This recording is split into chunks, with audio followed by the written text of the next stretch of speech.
है खुदाई और पिछले करीब 177 घंटे से लगातार ये रेस्क्यू ऑपरेशन चल रहा है। बच्ची को लेकर परिजनों की उम्मीदें अभी तक बरकरार है। तो कोटपुतली में ऑपरेशन चेतना के तहत लगातार रेस्क्यू ऑपरेशन चल रहा है।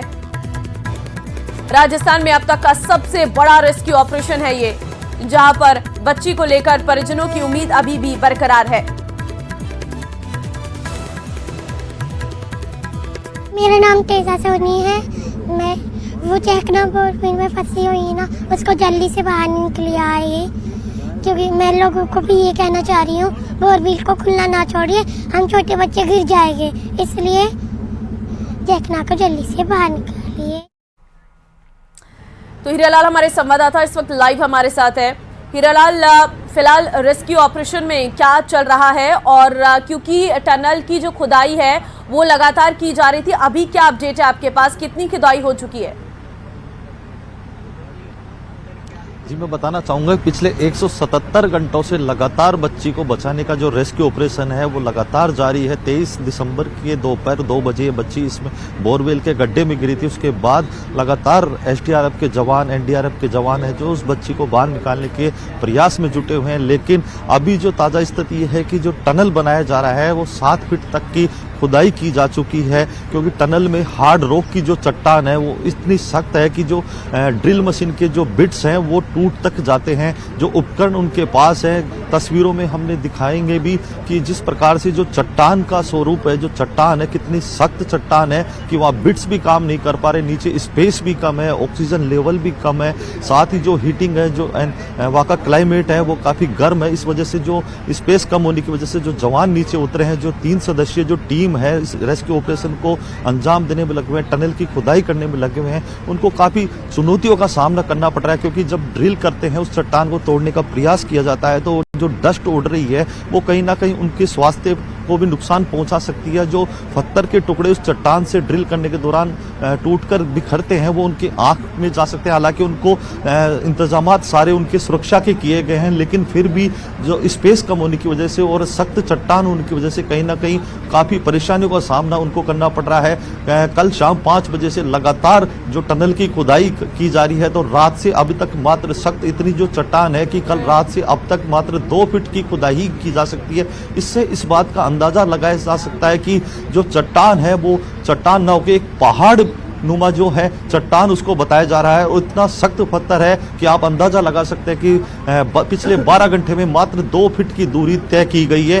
तो अंदाजा लगाया जा सकता है कि आगे अब जो 2 फीट की दूरी और जो तय करनी है, बताया जा रहा है कि 8 से 8.5 फीट की जो दूरी कंप्लीट जो तय करनी थी, जो टनल बनाया जाना था, उसमें से करीबन 7 फीट तक की दूरी तय कर ली गई है। बच्ची तक पहुंचने में अभी और समय लगेगा। 1.5 से 2 फीट की खुदाई और बाकी है, क्योंकि 8 से 8.5 फीट तक की जो दूरी है बोरवेल के गड्ढे और इस जो पैरेलल गड्ढा खोदा गया था पाइलिंग मशीन के द्वारा, उसमें 1.5 से 2 घंटे 7 से 8 घंटे जो बताए जा रहे हैं अभी और लगेंगे, क्योंकि जो 1.5 से 2 फीट की जो दूरी है वो जो चट्टान है वो काफी सख्त बताई जा रही है, जहां मशीन भी काम नहीं कर रही, क्योंकि मैनुअली। जरा तस्वीरें दिखाइएगा।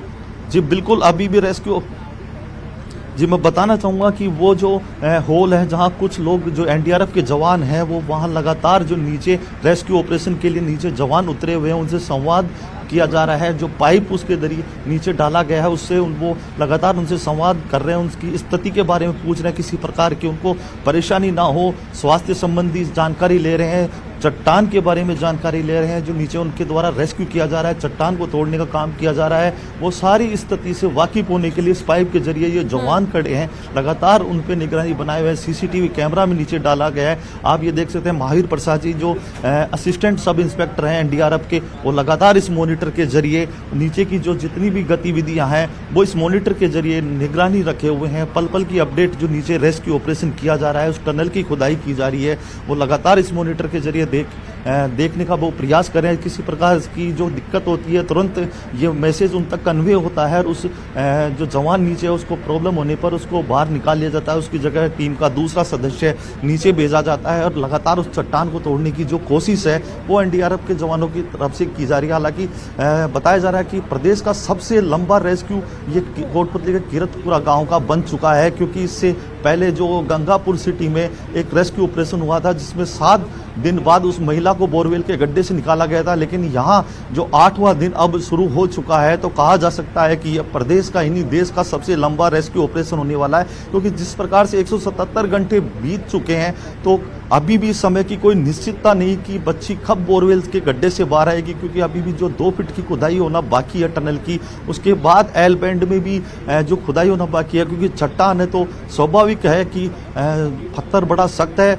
अब पैरेलल जो हॉरिजेंटल जो खुदाई की जा रही है उसमें जब इतना समय लग गया तो जो वर्टिकल खुदाई होगी तो उसमें और भी ज़्यादा रिस्क होगा, क्योंकि बच्ची की जो लोकेशन, हालांकि जो अत्याधुनिक उपकरण मंगाए गए, जो एक्यूरेसी है उन यंत्रों के द्वारा उस बच्ची की लोकेशन मालूम करके उसके पैरेलल खुदाई टनल की जा रही है। जी, तो मतलब वो जो नई आप इक्विपमेंट्स बता रहे हैं उसके माध्यम से क्या ये पता चल पाया है बच्ची दिख रही है उन इक्विपमेंट से? कुछ पता चल पा रहा है वो कहाँ पर है? जी नहीं, देखिए एक जीपीएस नुमा एक जो यंत्र इन्होंने मंगाया है कंपास के जरिए, उस यंत्र से उसकी दिशा मालूम की जा रही है। बताया जा रहा है कि 160 से या 163 फीट की गहराई में वो बच्ची अटकी हुई है जहां बोरवेल का गड्ढा खोदा गया था, तो उसके पैरेलल 8 से 8.5 फीट की दूरी पर एक पाइलिंग मशीन से एक गड्ढा खोदा गया था 170 फीट गहरा, और 170 फीट गहरे में जब जवान उतरे तो 163 फीट की दूरी के हिसाब से एक टनल खोदी जा रही है, और जो जीपीएस सिस्टम उसमें डाला गया है उन यंत्रों की सहायता से उसकी जो कंपास के द्वारा जो लोकेशन है, जो दिशा है वो देखकर टनल की खुदाई की जा रही है, एक्यूरेसी का पता लगा के उसकी खुदाई की जा रही है। आसपास की जो माइंस के वहाँ से भी उपकरण मंगाए गए हैं, वहाँ से जो टेक्निकल टीम के जो अधिकारी हैं, माइनिंग इंजीनियर हैं, उनको भी बुलाया गया था, और साथ ही जो एयरफोर्स के जो इंजीनियर हैं उनको भी यहाँ बुलाया गया था, ताकि जो बोरवेल में जो बच्ची फंसी हुई है और जिस जगह टनल खोदा जा रहा है वहाँ से उसकी लोकेशन की जो सही दिशा है वो मालूम की जा सके, क्योंकि जब टनल की पूरी खुदाई हो जाएगी बाद में पता चलेगी दिशा है जो गलत चली गई तो फिर से दोबारा दूसरी दिशा में जाना ना पड़े, इसलिए पर्याप्त इंतजाम, पर्याप्त जो सुविधाएं हैं, पर्याप्त उनके द्वारा जो प्रयास है वो लगातार किए जा रहे हैं। बिल्कुल, देखिए कितनी बड़ी विडंबना है कि अगर समय रहते इन बोरवेल को बंद किया जाता तो शायद आज नौबत ये नहीं आती, और अगर ऐसी आ भी जाती है नौबत तो उसके बाद भी हमारे पास ऐसे कोई इक्विपमेंट मौजूद नहीं है जो बच्ची को बाहर निकाल सके। 7 से 8वां दिन आज हो चुका है, और आप बता रहे हैं कि इससे पहले भी एक महिला के साथ ठीक इस तरीके की घटना हो चुकी है, उसके बाद भी सबक नहीं लिया गया है, ना ही बोरवेल बंद किए गए हैं, ना ही इक्विपमेंट्स जो हमारे पास मौजूद हैं उन्हें अपडेट किया गया, उन्हें अपग्रेड किया गया है। गांव वालों से आपने बात की, एक बच्ची की आपने बाइट भेजी थी, क्या कहना है गाँव वालों का? जी, मैं बताना चाहूंगा जिस प्रकार से प्रदेश में जो बोरवेल में बच्चों के गिरने की घटनाएं होती हैं उसके बाद प्रशासन हरकत में आता है, तो कहावत तो वही हो गई कि आग लगे खोदे कुआं, यानी कि जब आग लगती है तो कुआं खोदने की नौबत आती है, तो ऐसी नौबत नहीं आए इसके लिए पहले से ही पूरे इंतजामात करने चाहिए, इतने अत्याधुनिक संसाधन उपलब्ध होने चाहिए। जो एनडीआरएफ की टीम होती है जो इस प्रकार के डिजास्टर में जो अपना रेस्क्यू करती है उनके पास हाई टेक्नोलॉजी के इक्विपमेंट मुहैया करवाने जाने चाहिए। जैसे बात करते हैं हम रोबोटिक सर्जरी की करते हैं, चांद पे पहुंचने की बात करते हैं, लेकिन 150 फीट गहरे गड्ढे में आज 8वां दिन है, तो बड़े एक सोचनीय विषय है कि उनके पास ऐसे इक्विपमेंट होने चाहिए कि क्विक रेस्पॉन्स वो दे सकें, और क्विक रेस्पॉन्स देते हुए इस बच्ची को जो बच्चे बोरवेल में गिर जाते हैं उनको रेस्क्यू करके सुरक्षित बाहर निकाल लिया जा सके। तो कहीं ना कहीं सरकार को इस ओर अपने एक पहल करनी होगी, इस ओर एक कदम उठाना पड़ेगा, जो बजट है वो स्वीकृत करके इस प्रकार के जो इंजीनियर है इन स्थितियों पर अंकुश लगाने की बहुत जरूरत है, नहीं तो और कितने बच्चे हैं जिनकी जान जा सकती है। बहुत धन्यवाद आपका हीरालाल तमाम जानकारी देने के लिए। फिलहाल मौसम से जुड़ा आपको बड़ा अपडेट देने है। आज प्रदेश के 12 जिलों में येलो अलर्ट जारी किया गया है। कोल्ड वेव और घना कोहरा छाने के आसार भी हैं, कई इलाकों में पारा गिरने के आसार भी जताए जा रहे हैं। तो आज प्रदेश के 12 जिले ऐसे हैं जहां पर येलो अलर्ट जारी किया गया है, कई इलाकों में पारा गिरने के आसार हैं। आज प्रदेश के 12 जिलों में येलो अलर्ट जारी किया गया है, कहीं पर घना कोहरा तो कहीं पर बारिश के आसार हैं। कोल्ड वेव और घना कोहरा छाने के आसार नजर आ रहे हैं, कई इलाकों में पारा गिरने के आसार भी है। आप तस्वीरें भी देख सकते हैं, कोहरे की वजह से आवागमन में काफी दिक्कतें हो रही हैं क्योंकि विजिबिलिटी पूरी तरीके से कम हो गई है। विजिबिलिटी कम होने से वाहन चालकों को वाहन चलाने में बहुत दिक्कतों का सामना करना पड़ रहा है। कोल्ड वेव और घना कोहरा लोगों के लिए परेशानी बनता हुआ नजर आ रहा है। अलाव का सहारा लेते हुए लोग नजर आ रहे हैं। आप देखिए किस तरीके से बर्फ की चादर, ओस की बूंदे इस ठंडक को और बढ़ा रही है, और खासकर जो सर्द हवाएं हैं, क्योंकि पहाड़ी इलाकों में लगातार बर्फ गिर रही है, ऐसे में जो सर्द हवाएं हैं वो लगातार वातावरण को और ठंडक फील हो रही है और ऐसे में अब लोगों को जो है अपने घरों से बाहर निकलने में भी काफी परेशानियों का सामना करना पड़ रहा है। सुबह सवेरे जो पूरा शहर है वो कहीं ना कहीं कोहरे की चादर में लिपटा है। और चलिए अब आपको जयपुर की ठंड दिखाते हैं, जहां पर जयपुर सहित राजस्थान के तमाम शहर सोमवार सुबह कोहरे की चादर में लिपटे रहे। घना कोहरे के कारण विजिबिलिटी 50 मीटर से भी कम रह गई है। मौसम विभाग ने सोमवार को 12 जिलों में कोहरे और शीतलहर का येलो अलर्ट जारी किया है। तो यह है मौसम जयपुर का। राजस्थान में पश्चिमी विक्षोभ के असर खत्म होने के साथ साथ शीतलहर शुरू हो चुकी है। जी हां, राजस्थान के कई इलाकों में पारा माइनस भी पहुंचा है। यदि बात करते हैं माउंट आबू की, तो माउंट आबू में पारा 2 डिग्री सेल्सियस पहुंच चुका है। माउंट आबू के कई इलाके ऐसे हैं जहां पर -4 डिग्री तापमान भी पहुंचा है। यदि बात करते हैं जयपुर की, तो जयपुर में घना कोहरा छाया हुआ। मौसम विभाग ने चेतावनी दी कि अगले एक सप्ताह के भीतर ये कड़ाके की ठंड और तेज होगी और साथ में घना कोहरा भी छाएगा। इस वक्त मैं दिखा रहा हूँ अल्बर्ट हॉल का हाल, जहाँ आप देख सकते हैं कि यहाँ पर अल्बर्ट हॉल है और वहीं पर कोहरे की जो मार है वो देखने को मिलेगी। साथ में अलग अलग राज्यों से जो लोग हैं वो फोटो शूट कराने के लिए जयपुर में पहुँचे, क्योंकि टूरिस्ट सीजन है, चालू हो चुका है, वेडिंग सीजन भी है यहाँ पर। और न्यू ईयर एंडिंग के साथ साथ लोग जयपुर शहर में न्यू ईयर का वेलकम करने के लिए आप पहुँचे। और ये भी मैं आपको दिखा रहा हूँ पीछे की तरफ रामनिवास बाग के हाल। तो पीछे की तरफ आप देख सकते हैं कि रामनिवास बाग में भी कोहरे की जो असर है वो यहाँ पर देखने को मिल रहा है। काफ़ी संख्या में लोग यहाँ पर आए हुए हैं और 2024 के खत्म होने के साथ से 2025 का वेलकम करने के लिए यहाँ पर अलग अलग राज्यों से शहरों से पहुँच चुके हैं। वहीं मौसम विभाग ने एक बार फिर से चेतावनी दी है कि अगले एक सप्ताह के भीतर कोहरा देखने को मिलेगा, साथ में कड़ाके की ठंड भी होगी। कैमरा पर्सन अविनाश के साथ विष्णु शर्मा, न्यूज 18 राजस्थान, जयपुर। तो वहीं अजमेर में शीतलहर और कोहरे का दौर जारी है। सोमवार सुबह ही अजमेर शहर कोहरे की आगोश में लिपटा हुआ नजर आया। सर्दी और गलन के कारण लोगों के सामने मुसीबतें खड़ी हो गई हैं। लगातार बढ़ती सर्दी और गिरते तापमान के चलते लोग अलाव का सहारा लेते नजर आ रहे। यहाँ रात का तापमान 6 डिग्री दर्ज किया गया है। उधर कोहरे के चलते विजिबिलिटी 100 मीटर से कम हो गई है, जिसका असर यातायात पर भी पड़ रहा है। वाहन चालक हेडलाइट जलाकर गाड़ियां चला रहे हैं। बाजारों और सड़कों पर सन्नाटा पसरा हुआ है। श्रीगंगानगर आज लगातार दूसरे दिन घने कोहरे की चादर में लिपटा हुआ है, जिससे लोगों की दिनचर्या प्रभावित हो रही है। कोहरे के चलते सबसे अधिक परेशानी वाहन चालकों को हो रही है। कोहरे के चलते वाहनों की स्पीड पर ब्रेक लग गया है। मौसम विभाग ने घने कोहरे का येलो अलर्ट जारी किया है। राजस्थान का सीमावर्ती जिला आज लगातार दूसरे दिन घने कोहरे की चादर में लिपटा हुआ है। मौसम विभाग के द्वारा श्री गंगानगर सहित बीकानेर संभाग में घने कोहरे का येलो अलर्ट पिछले 2 दिनों से जारी किया हुआ है, जिसका अच्छा खासा असर न केवल आज बल्कि कल पूरे दिन रविवार को भी देखने को मिला। कल रविवार को श्री गंगानगर जिले का अधिकतम तापमान एक ही दिन में 4.7 डिग्री सेल्सियस गिर गया और जिसके बाद दिन का अधिकतम तापमान 12.1 डिग्री सेल्सियस दर्ज किया गया, जो शिमला से भी काफी ठंडा रहा। हालांकि घने कोहरे की बचाव के लिए लोगों की जो दिनचर्या है वो पूरी तरह से बदल गई है। लोग अपने घरों में ही कैद हैं, साथ ही साथ घरों में रूम हीटर के साथ साथ अलाव का भी सहारा लेते हुए देखे जा सकते हैं। श्री गंगानगर जिला मुख्यालय घने कोहरे की चादर में लिपटा हुआ है और हल्की हल्की जो ठंडी हवाएं चल रही हैं, उन ठंडी हवाओं की वजह से मौसम में जो ठिठुरन का दौर है वो भी अब शुरू हो गया है। चूंकि अब दिन का तापमान लगभग 12 डिग्री सेल्सियस के आसपास तो रात का तापमान तकरीबन 6 डिग्री के आसपास आने की वजह से जहां रात के समय गलन का एहसास बना रहता है, वहीं दिन के समय घने कोहरे और चल रही ठंडी हवाओं से ठिठुरन बनना शुरू हो गई है। मौसम विभाग के द्वारा श्री गंगानगर सहित बीकानेर संभाग में घने कोहरे का जो येलो अलर्ट जारी किया है, उसका अच्छा खासा असर न केवल जिला मुख्यालय पर बल्कि ग्रामीण क्षेत्रों में भी देखा जा सकता है।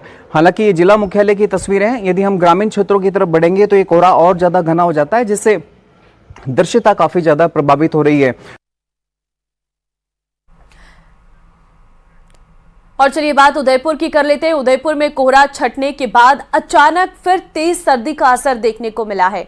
एक ही दिन में 6 डिग्री तापमान में गिरावट दर्ज की गई है, जिसके चलते ठिठुरन वाला दिन बना रहा और कल रात बेहद सर्द थी। तो वहीं आज सुबह से भी सर्दी का असर तेज है, जिसके चलते उदयपुर वासियों और यहाँ आए पर्यटकों की दिनचर्या में बदलाव देखने को मिल रहा है। ठंड से बचने के लिए लोग अलाव का सहारा ले रहे हैं।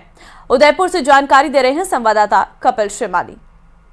उदयपुर में तापमापी के पारे में अचानक से गिरावट देखने को मिली है और कोहरा छटने के अचानक बाद में एकदम से ठंड का असर जो है बहुत ज्यादा बढ़ा है। एक ही दिन में करीब 6 डिग्री तापमान गिरा, जिसके चलते उदयपुर वासियों की जो दैनिक दिनचर्या है वो खासी प्रभावित हुई है। आप देखिए मैं गांव के उस मुख्य मार्ग पर मौजूद हूँ, जो कि मुख्य रूप से पर्यटन स्थलों की ओर जाता हुआ प्रमुख मार्ग है, लेकिन सुबह 9 बजे के आसपास का समय हो रखा है। अभी भी लगभग यहाँ पर वीरानी छाई हुई है, बहुत कम वाहनों की संख्या देखने को मिल रही है। हालांकि यहाँ पर आम दिनों में वाहनों की संख्या जो है बहुत ज्यादा देखने को मिलती है, बहुत ट्रैफिक यहाँ पर देखने को मिलता है। और फिलहाल पर्यटन सीजन चल रहा है, ऐसे में बड़ी तादाद में पर्यटक इस रोड से अल सुबह से गुजरने लगते हैं। लेकिन कल जिस तरह से ठंड का असर शुरू हुआ, अचानक से तेज ठंड फिर से शुरू हुई, कोहरा जो था वो छटा और फिर एकदम से जो ठंड है वो उसने तेजी पकड़ी, जिसके चलते उदयपुर वासियों की जो दैनिक दिनचर्या है वो खासी प्रभावित हुई। जनजीवन जो है उन्होंने अपनी दैनिक दिनचर्या में बदलाव जो है वो किया है। और फिलहाल अगर हम बात करें तो 6 डिग्री तापमान में गिरावट एकदम से दर्ज की गई, जिसके चलते बीती रात जो थी बेहद ठिठुरन वाली रात थी, लोगों को अलाव का सहारा लेना पड़ा। तो वहीं आज सुबह से ही ठंड जो है वो अपना असर दिखा रही है और लोग अपने घरों से देरी से निकल रहे हैं, तो वहीं गर्म कपड़ों का सहारा लेते हुए नजर आ रहे हैं। हालांकि पर्यटन स्थलों पर कुछ देर में पर्यटकों का पहुंचना शुरू हो जाएगा, क्योंकि 31st सेलिब्रेट करने के लिए बड़ी तादाद में पर्यटक इस समय उदयपुर पहुंचे हुए हैं। तो पर्यटन स्थल जरूर गुलजार रहेंगे, लेकिन लोग इस दौरान भी ठंड से बचाव के जो उपाय है वो करते हुए नजर आएंगे। कपिल श्रीमाली, न्यूज़ 18 उदयपुर। और अब जैसलमेर से आपको बड़ी खबर देंगे, जहां पर ट्यूबवेल खोदते समय पानी निकलने का मामला सामने आया। तीसरे दिन जमीन से पानी निकलना बंद हुआ है। पानी निकलना बंद होने से प्रशासन ने राहत की सांस ली है। पानी और मिट्टी की अब जांच होगी। अलग अलग कंपनियों ने इसके सैंपल लिए हैं। दरअसल ट्यूबवेल खोदते समय अचानक से पानी का बहाव बढ़ने लगा। तस्वीरें हम आपको दिखा रहे हैं, जब ट्यूबवेल खोदी गई तो उसके बाद की क्या स्थिति आप देख सकते हैं, जहां पर पानी निकलना फिलहाल तो अब बंद हो गया है। प्रशासन ने राहत की सांस ली है, क्योंकि बहुत मुश्किल रही, 3 दिन लग गए इस पानी को बंद करने में। पानी और मिट्टी की अब जांच होगी और पानी और मिट्टी की जांच के लिए जो है सैंपल अलग अलग कंपनियों के द्वारा लिए गए हैं। तो पानी निकलना फिलहाल बंद हुआ है। तीसरे दिन जमीन से ये पानी निकलना बंद हुआ है। तो 3 दिन लग गए पानी को बंद करने में। जैसलमेर के मोहनगढ़ के नहरी क्षेत्र में ये एक अद्भुत दृश्य जो है वो देखने को मिला है, जहां पर पानी जो है वो जोरदार तरीके से निकल रहा था। ट्यूबवेल खोदते समय पानी निकलने का ये पूरा मामला जो है वो सामने आया है। पानी के फव्वारे आप देख सकते हैं और कितना अधिक संख्या पे पानी की बर्बादी यहाँ पर हुई है वो भी इन तस्वीरों में साफ नजर आ रहा है। लेकिन फिलहाल राहत यह है कि अब ये पानी निकलना बंद हो गया है। जैसलमेर के मोहनगढ़ के नहरी क्षेत्र में एक अद्भुत मामला सामने आया है। मोहनगढ़ के चक 27 बीडी के पास ट्यूबवेल की खुदाई के दौरान अचानक जमीन से पानी का फव्वारा फूट पड़ा, जिसके बाद लोग अचंभित रह गए। ये रिपोर्ट देखिए।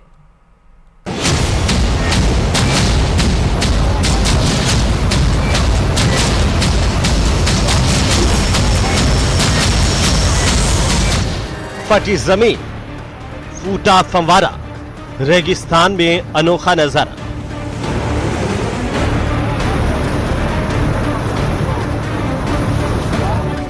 सर्दी में बारिश देखी जाती है, उससे बड़ी ठंड भी महसूस की जाती है, लेकिन ठंड में ऐसा नजारा शायद ही आपने कभी देखा होगा जैसे अपने टीवी स्क्रीन पर अब आप देख रहे हैं। लग रहा है ना कि तस्वीरें समंदर में उठती लहरों की है।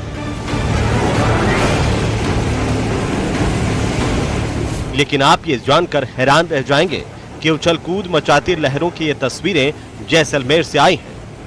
बोरवेल में खुदाई करते वक्त अचानक फटी जमीन, पानी ने लगाया 3-4 फीट का जोरदार जंप। पानी का प्रवाह इतना प्रबल था कि देखते ही देखते जमीन में समा गई खुदाई करने वाली मशीन। तालाब में तब्दील हुआ खेत। जैसलमेर के मोहनगढ़ के नहरी क्षेत्र 27 बीडी का है मामला।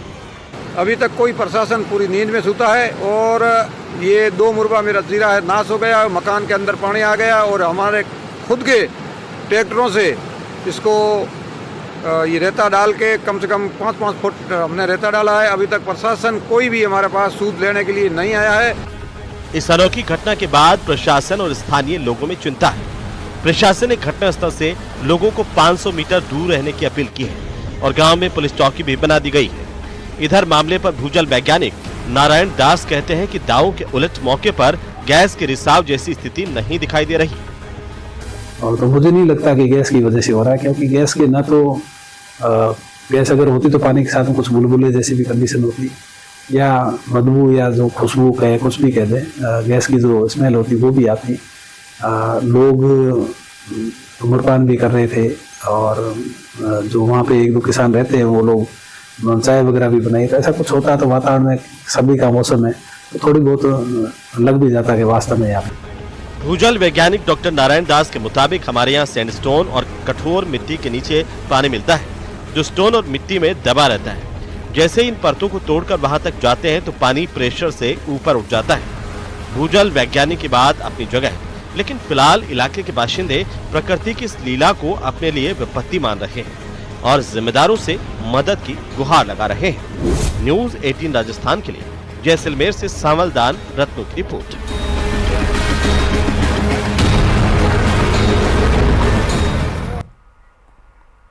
और अब बीकानेर के नोखा से बड़ी खबर है। संघर्ष समिति ने नोखा बंद का आह्वान किया है। टी आकार रेल पुल बनाने की मांग को लेकर महापड़ाव में नोखा सहित गांव के लोग होंगे शामिल। बंद और महापड़ाव के मद्देनजर प्रशासन और रेलवे पुलिस भी मुस्तैद है। तो संघर्ष समिति ने नोखा बंद का आह्वान किया है। बीकानेर के नोखा से ये बड़ी खबर आपको हम दे रहे हैं। टी आकार रेल पुल बनाने की मांग को लेकर ये महापड़ाव देखने को मिल रहा है।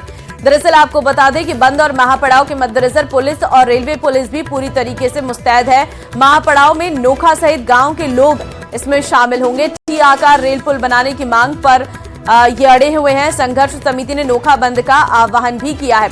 संवाददाता विक्रम इस वक्त फोन लाइन पे हमारे साथ है। विक्रम, संघर्ष समिति ने नोखा बंद का आह्वान किया है, क्या जानकारी?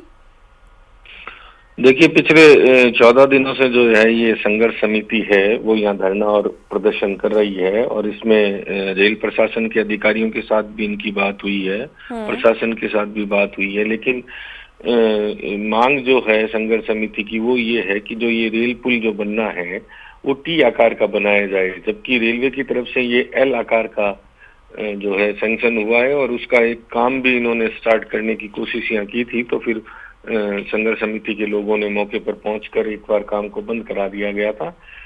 तो पूरा विवाद जो है वो टी आकार की रेल पुल को लेकर है। संघर्ष समिति यही कह रही है कि इस एल आकार के पुल से कोई फायदा नहीं मिलेगा और इसके समर्थन में पहले भी जो है नोखा में बंद बुलाया गया था। काफी लोगों ने इसका समर्थन किया था और आज जो है वो महापड़ाव की चेतावनी अब इन्होंने दी है संघर्ष समिति ने। आज नोखा के जो बाजार हैं उनको बंद रखा जाएगा और उसके साथ साथ ही जो नोखा और आसपास के जो लोग हैं वो यहाँ पर आएंगे और एक बड़ा महापड़ाव होगा। इस महापड़ाव को देखते हुए प्रशासन और पुलिस भी पूरी तरीके से अलर्ट मोड पे है। लेकिन कुल मिलाकर जो गतिरोध है वो वहीं बना हुआ है कि एल शेप का पुल नहीं बनाकर टी शेप का बनाया जाए, क्योंकि ये जो नवली गेट है वहां पर से जो रेलवे लाइन जा रही है उसके दोनों साइड रोड है। एक रोड जो है वो नागौर की तरफ जाती है और एक इधर अपने बीकानेर की तरफ आ रही है और एक जो है। बहुत धन्यवाद आपका विक्रम तमाम जानकारी देने के लिए। और चलिए इस बुलेटिन में फिलहाल के लिए बस इतना ही। आगे आप देखिए स्पेशल